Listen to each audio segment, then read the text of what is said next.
Ini, ketika mereka bersuka cita, Tuhan Yesus bilang, damai sejahtera bagi kamu, sama seperti Bapa mengutus aku, demikian juga sekarang aku mengutus kamu. Sekarang aku utus kamu. Kenapa? Takut. Damai sejahtera bagimu, sukacita. Sudah sukacita, Tuhan bilang, aku utus kamu pergi. Untuk apa? Mati juga bagiku. Takut lagi kan? Saudara lihat? Mereka bersama-sama dengan Tuhan Yesus bahagia. Jadi hitam putih, siang malam. Bersama Yesus bahagia, lalu susah. Bersama Yesus bahagia, lalu sulit lagi. Bersama Yesus bahagia, lalu sulit lagi. Bersama-sama dengan Yesus, lalu Yesus mati, menderita. Yesus datang, damai sejahtera bagimu. Ini saya, sukacita. Lalu Tuhan bilang, dan sekarang kamu pergi. Di Matius 10 itu, pergi dan orang akan aniaya kamu. Loh, bagaimana? Nggak terlalu masalah itu. Kenapa? Karena sudah begitu aja. Nanti setelah pergi, Tuhan juga jaga. Tuhan bilang, di mana kamu pergi, Roh Kudus akan ada bersamamu. Kalau engkau tertekan, apa yang tidak dapat kamu katakan, aku akan datang padamu untuk membantumu. Itu Matius pasal 10, saudara baru baca itu. Tetapi yang ini, sesudah berkata demikian, ia mengembusi mereka dan berkata, terimalah Roh Kudus. Bukankah Roh Kudus nanti datang, Kisah Rasul pasal 4? Kenapa mereka sudah dihembusi Roh Kudus ya? Lalu yang berikut adalah, jikalau kamu mengampuni dosa orang, dosanya diampuni. Wih, yang mengampuni dosa itu siapa ya? Hah? Dan jikalau kamu menyatakan dosa orang tetap ada, dosanya tetap ada. Jadi kalau ingat saya bilang tadi, yang ada di situ bukan cuma para rasul, tetapi juga murid-murid. Nah, kalau gereja lain kan bisa bilang begitu. Nah, makanya tergantung pada pendeta atau pastor. Kalau pastor bilang atau pendeta, ini pastor nih. Ini pastor bilang begini, hey, Ivan, kamu masih berdosa. Oh iya, Pak. Oh Yemi, dosamu sudah diampuni. Puji Tuhan, Pak. Ivan, belum, masih berdosa. Masih ada loh dosanya. Jikalau kamu mengampuni dosa orang, dosanya diampuni. Dan jikalau kamu menyatakan dosa orang tetap ada, dosanya tetap ada. Jadi yang mengampuni dosa siapa? Yang menyatakan dosa itu, berdosa atau tidak itu, siapa? Kita mau bahas sekarang atau nanti? Boleh kasih jempol kan? Hah? Kalau kita bahas sekarang sudah selesai, karena khotbahnya kan cuma 30 menit. Ini sudah lewat malah. Jadi pendek aja ya. Gini, kenapa mereka dihembusi dengan Roh Kudus?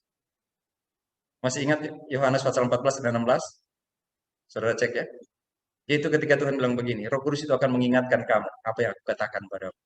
Tetapi Roh Kudus menyatakan diri kepada semua manusia itu baru terjadi di Kisah pasal 2. Kepada mereka sudah ada Bapa, Anak, dan Roh Kudus. Kenapa mesti dihembuskan dengan Roh Kudus? Saudara ingat ketika Tuhan hembuskan itu nafas kepada manusia. Sekarang kamu hidup baru. Saya sudah bangkit. Kalian yang pertama harus jalani hidup baru itu. Ada Roh Kudus bersamamu. Aku akan mengutus Roh Kudus bersama denganmu supaya kamu pergi. Supaya kamu jangan takut lagi. Jadi kepada mereka duluan dikasih. Dinyatakan ada Roh Kudus kepada dunia ini. Baru kepada dunia di Kisah pasal 2. Tentang mengampuni dosa. Kalau engkau beritakan firman tentang pengampunan dosa, kalau dia terima dosanya diampuni, kalau dia tidak terima dosanya tidak diampuni. Karena yang mengampuni dosa itu Tuhan, engkau cuma menyatakan kepada orang, engkau berdosa. Tapi kalau engkau mau diampuni, Yesus mengampunimu. Kalau dia terima, dosanya diampuni. Kalau tidak, tidak diampuni. Bisa? Lanjut, supaya selesai. Thomas dari ke-12 murid itu disebut Didimus tidak ada bersama-sama dengan mereka ketika Yesus datang. Gak ada dia. Apakah dia termasuk orang yang berani jalan-jalan? Atau terpaksa mesti jalan-jalan karena cari makanan untuk teman-temannya di barak itu, di rumah itu. Maka kata murid-murid lain kepadanya, pas Thomas datang, Mas, ini Mas. Tom sini Tom. Kami telah lihat Tuhan. Saudara, siapa yang sakit hati coba? Lagi keluar saya disuruh kemana kali lagi pergi, lalu tiba-tiba Tuhan Yesus mereka datang, pas dia masuk pintu di situ, pas dia datang, lalu mereka bilang, Thomas, kami lihat Tuhan. Saya nggak bayangkan mukanya Thomas itu. Kalau saya ada orang begitu, saya cuma atau JJ ya, ada JJ kan, saudara JJ. Kalau bilang, J, tadi Tuhan datang, Nah, dia suka begitu. Iya kan? Thomas, kami lihat Tuhan. Emang ada? Saya nggak percaya. Yuk Petrus, Yesus aja yuk sangkali. Dia kan tahu belagu kamu Petrus. Kamu juga. Kamu kan lari pontang-panting waktu itu. Iya kan? Waktu Yesus di Taman Getsemani kan nggak semua orang pergi kan? Kamu kan sama-sama saya ketakutan di ruangan kan? Hah? Kan sama. Belagu. Mana Yesus datang padamu? Memang cuma kamu yang murid Tuhan. Saya bukan. Enggak, saya nggak percaya. Itu muka Thomas. Thomas, kamu lihat Tuhan Thomas.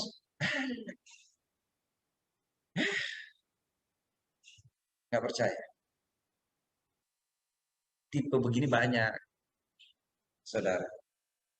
Lalu, sebelum aku melihat bekas paku pada tangannya, dan sebelum aku mencucukkan jariku ke bekas paku itu, dan mencucukkan tanganku ke dalam lambungnya, sekali-kali aku tidak akan percaya. Ini baru manusia benar. Aku banget ini. Saya sekali ini. Kita sekali ini. Ya enggak, kalau tidak bisa dibuktikan, memang Tuhan berkati, kamu kan takut. Bagaimana bisa dia datang di sini?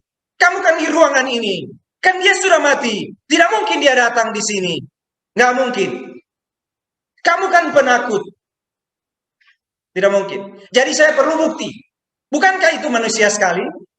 Semua manusia sekali. Ketakutan manusia banget. Pingin bukti manusia banget. Mana coba? JJ aku punya ini. Dia akan datang. Mana coba? Enggak ada kan? Bohong kan? Nggak usah Thomas, nggak usah Petrus, nggak usah lah. Nggak usah lah seperti itu, nggak usah lah. Saya tahu kalian. Kita-kita ini kan tahu lah. Kecuali saya cucukkan jari saya ke bekas paku. Cucukkan jari saya ke lambungnya. Baru saya percaya. Kalau enggak. Dalam ketakutan Tuhan datang dan bilang, damai sejahtera bagimu. Setelah itu saudara tenang hidupnya. Nggak percaya lalu tenang. Berapa hari? 8 hari saudara. Ya kan? Ayat yang ke-20 berapa? 6. 8 hari sesudah itu. Jadi 8 hari itu lama sekali saudara Thomas jalan-jalan. Benar nggak ya kira-kira? Dia datang nggak ya? Tapi kenapa ke saya enggak ya? Kenapa ke orang lain ada ya? Kenapa kepada saya enggak ya? 8 hari saudara gelisah itu. 8 hari temannya yakinkan Thomas. Benar mas. Oh jangan mas, nanti Mas Yanto. Benar pak. Benar Thomas. Kami memang lihat. Nggak usah ngomong itu. 8 hari saudara dalam ketidakpercayaan itu. Itu nggak main-main stresnya. Jangan-jangan. Ah, saudara, agak jorok cerita ini, tapi ya jadi. Orang Manado lihat batu sama dia ada batu tuh. Dia jalan lagi. Tais tuh.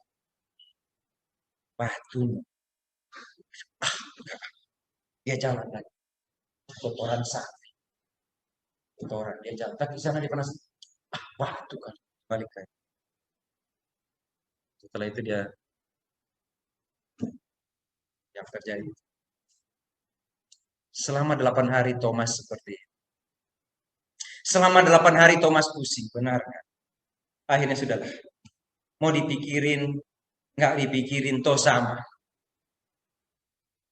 8 hari kemudian, murid-murid Yesus berada kembali dalam rumah itu dan Thomas bersama-sama dengan mereka. Semua pintu terkunci, sama persis. Dan Yesus berdiri di tengah-tengah mereka berkata, damai sejahtera bagimu. Sudah berapa kali itu? Ketiga kali ya. Damai sejahtera bagimu, damai sejahtera bagimu, damai sejahtera bagimu. Lalu dia bilang pada Thomas, Thomas, taruhlah jarimu di sini. Lihatlah tanganku, ulurkanlah tanganmu, cucukkanlah ke dalam lambung. Dan engkau jangan tidak percaya lagi. Melainkan percayalah. Saudara, ketakutan, ketidakpercayaan, kegelisahan pada saat itu juga Tuhan akan datang padamu dan bilang, damai sejahtera bagimu. Itu yang terjadi kepada murid-murid. Saudara, ada banyakkah yang kita takutkan? Ada. Banyak. Bahkan banyak kali yang kita takut adalah apa yang Tuhan katakan tentang penderitaan di masa yang akan datang.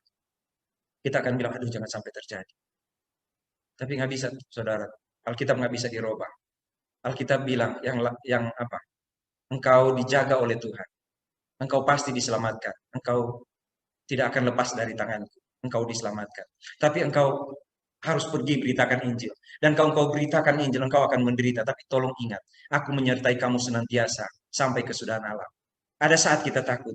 Tapi dari pelajaran ini semoga kita ingat bahwa kita dalam keadaan takut, apapun yang kita sedang hadapi, satu waktu Tuhan akan bilang, damai sejahtera bagimu. Dan kita akan ingat, ya Tuhan nggak pernah salah. Ketika kita juga tidak percaya, masa sih?